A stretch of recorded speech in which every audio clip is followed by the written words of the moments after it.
Standing next to me right now is one of the most fully booked graduation photographers in Michigan. And I brought him here today to break down his most, I saw this shoot and I was like, this is super fire. I want you to break it down for the portrait photographers that's coming up that are in the studio and they're like, man, how do I get graduation shoots to look like this? So as we are looking at this, bro, we're gonna break down this shot. It's gonna be a fire shot. Bet.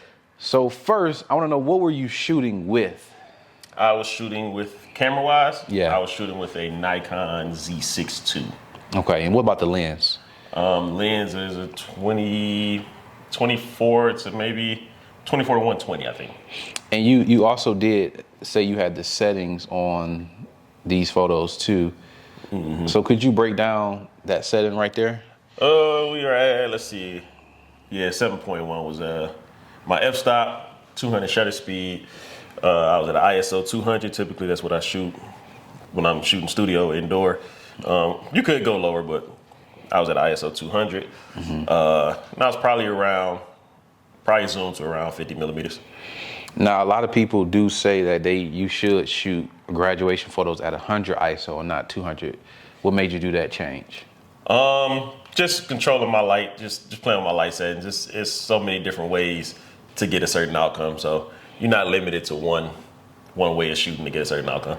Okay. Because I know I would be like 100, but I never shot on 200 before. You know what it is that, and when I first started learning photography in general, we was kind of scared into stuff being grainy, and so anything outside of 100 is gonna be grain. It's gonna be grain. That's not the case. You really splitting hairs as far as getting grain in your images by going up. You can go to ISOs you wouldn't believe and still wouldn't struggle with grain. So yeah. Now looking at this background, this is not a regular background. This is, you can probably tell me what all of this is right here, but can you break down this background for those who don't know what this is? So that is it's an abstract textured blue background. There's plenty of different versions of it, plenty of different companies that make their different versions of it. But what I was going for was something along the yearbook look, like for grad. So, you got that bluish colored background and it got some type of texture to it. Yeah. This one's slightly different because it got a little abstract design to it. However, it still gave me the look I was going for. Okay, where do you get this from? I got this off of Amazon, straight from Amazon. In like price range, you think? For this particular size, because I think I got a 8x10, if I'm not mistaken, or 8x12. It was like $60, maybe between $60 and $70. And would that be the size you would recommend people to start with? Start with what you can start with. Mm-hmm. I started with that because I don't like trying to fit everything into frame. So I want to have the amount of space that I need in order for them to turn, lift their arms without having to crop and cut off stuff like that. So I like having the amount of space that I need. Even if it may be a little too much, even if it may be overkill, I like having more than what I need. So I don't never have to struggle with cropping and things like that. Now with this photo, I'm looking at it and some people would say this is contradictory, but you have a blue shirt on a blue background. What makes you do that? To me, it goes because it's textured and because it has that gradient. So if you notice the background, it's not just like a solid blue. It's not the same blue as her scrub. So it's not just a navy blue. Right. There's a gradient and there's a different, almost like an ombre type of shift in the colors, which makes it stand out, but the blues go together well still. Plus, separation is a big thing when you're doing monochromatic looks. You can shoot light colors. It's all about the separation. If you can separate your subject from that background and still have the same color background, it's still gonna look good. Fire? Yeah. Black on black, white on white. If you can separate your subject from the background, you're not gonna have a problem. And so you saying like this is lighter than this. Exactly. And you can kind of see the darker blues like in there. Yep. But that's like the color that's there the least. Yeah. So your strategic choice was that this will work because this is darker than this background. Yep. It's almost like putting together an outfit. You know what I'm saying? When you're looking at different colors, you don't necessarily have to match them, but you can coordinate them. So you kind of want to coordinate your your subject, or sometimes you can contrast. Right. So sometimes you might get a blue with orange and it works well. Right. You might get a blue with yellow and it works well. Right. So yeah. Now walk me through, if you can, where was the light at, or what is the lighting setup for this shoot? This is actually just a one light setup with a reflector, if I remember correctly. So one light setup, yeah, with a silver reflector. Lighting was I want to say a 70-inch umbrella. Okay. Diffuse, single diffuse. And then just a big silver reflector on the floor under it, just to kind of bounce, fill some of them shadows under the chin and whatnot. Especially when they got like eyelashes and stuff like that, you definitely want to have some fill because the eyelashes create shadows under the eyes. So just to put a little fill in the eyes and under the chin. Are you able to show them how they could see, like, I see in the eyes it's like a little, is that what you're talking about right there? Yep. The reflector? So the reflector is, if you zoom in, do I change the color? So if you zoom in and you look here, that is all reflector. That is pretty much the yellow too. Oh, Yeah, pop off a little more. yeah, you're right. Yeah.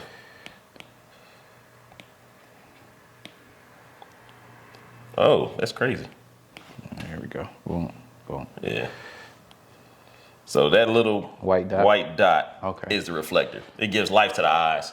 That way it just don't look like your eyes is just completely blacked out. So this is a reflector where? It's sitting right on the floor in front of her, probably more than likely angled slightly up just to see where the light actually reflects in her face. If you put it flat on the floor, kind of defeats the purpose a little bit. So you got to angle it up to see where it hits. Now looking at this, how can you walk me through how y'all was able to get this for this graduation shoot? Like, these are water droplets, Yeah. and is this Photoshop? No, that's actually It's not in real Photoshop. time. Yeah. Okay, so walk us through that process of how you were able to catch that though. So really all it was just filling the syringe with water and timing. Now the struggle is, and this is kind of where understanding the contrast and stuff like that, the struggle that we had was water droplets are clear. So when against that background, you struggle to kind of see some of the water droplets up here, especially with the photo, zoomed out. But you see it a lot better against her hair, things like that, because it's like contrasted. And Contrast would mean what? so separate the difference between colors. Okay. So white on black, or you know what I'm saying, the difference between colors. So there's definitely a contrast between the water droplets and her hair, versus it's a little less on that background. It's a little bit brighter. It's harder to see. Yeah. But it was just timing. We did like 3 or 4 takes where she just squeezed the syringe out, and with the shutter speed at what it was, plus using flash, it was able to catch the water in midair. Why didn't you just go ahead and shoot this on like a white background though? White background. So doing grad shoots, you definitely want to try to go for something that's a little bit different, that makes every shoot pop out, stand out a little bit more, versus just your plain seamless paper backdrops. And so that's what made me say, I'm gonna get like some textured background, some maybe some different fabrics and stuff like that. So we also did plain white background shots, but as you know, that can get kind of boring depending on how often you do it, or if you don't know how to spice it up a little bit. Yeah. And this one, same thing. I see where you caught the gloves. How many times did y'all do this shot? Probably about 3 or 4. Probably about 3 or 4. And it really wasn't. She was perfect as far as the pose. It was really just the placement of the gloves. So one time she threw them up too high. It was just all about framing. You know what I'm saying? You want to get them where it look realistic, where it's still in frame. You know what I'm saying? And it kind of captures what you want people to see. And this is still one light. This is still one light. Yep, this is definitely still one light. Wow. I mean, you can almost kind of see it. It looked like she could possibly be separated, or it just lit good. Honestly. No, I like to light things really well out of the camera. So even editing aside, it's just one light. The lighting didn't change at all. Editing, you go in, you create blemishes, you smooth skin, stuff like that. But the lighting doesn't. The lighting is changed. That's the lighting out of the camera. Yeah. Okay, I'm following you. And if I'm sitting here and I'm thinking about how to get a moving shot where a client is moving or throwing something, can you walk me through like how you coach them to get this shot? Like as if you was with a client right now. So timing is everything. Counting them down and knowing where you want to capture whatever's moving. So when you're shooting flash or off-camera flash, it's going to capture motion. As long as your shutter speed is high enough and you got your off-camera flash, it's going to capture motion. Off-camera flash would be? That would be your lights, your lighting. Strobe lights. Yeah, your strobe lights. And so all it is really you want to capture them in the motion of doing something. So you got to count them down. What I like to do is 1, 2, 3, toss. And when they toss, I snap the photo. You know what I'm saying? Like how fast you're able to snap that photo, or as well as your camera focusing on the shot. Because sometimes you might miss, depending on what camera you got, you might miss focus. You might have to do it a few more times. But 1, 2, 3, toss. 1, 2, 3, drop. 1, 2, 3. Just counting them down so you can kind of time the shot and get it, get a roundabout where things are going to be. Yeah. And are you focusing on the gloves or the face? So I'm focused on, it's on facial recognition focus. My camera has a facial recognition focus. So 9 out of 10 is focused on her eye. But I shoot at such a high f-stop or aperture that everything in the frame is going to be in focus anyway. So in studio, typically I shoot at 8. This one is at 7.1, which is crazy because I think it was only at 7.1 by accident. Typically I shoot at 8. 7.1 by accident. I know what happened is that there's a ring on my camera that if you turn that ring, it adjusts the aperture. So I probably turned that ring by accident and it went down to 7.1. 7.1 means? 7.1, your f-stop. Okay. Yeah. And So f-stop is? Your f-stop is the part of your camera that controls the depth of how blurry it is, how much is in focus. That's what your f-stop is, or your aperture is. And so I'm typically shooting at an 8, even in studio, which most people wouldn't think that you have to shoot at an 8 in studio, but I like everything to be sharp, everything to be in focus, unless I'm doing something creative or abstract or something like that. So even if it's focused on her eyes, you can see that the IV bag is still in focus. You can see the gloves are still in focus. They're still sharp. Everything in it is sharp. Got you. And you guys, when you're thinking about this, I mean, he just broke down how he took one light and turned it into something creative. If you could leave them with one, let's say, note when it comes to shooting graduation photography, what would you tell them to close us out?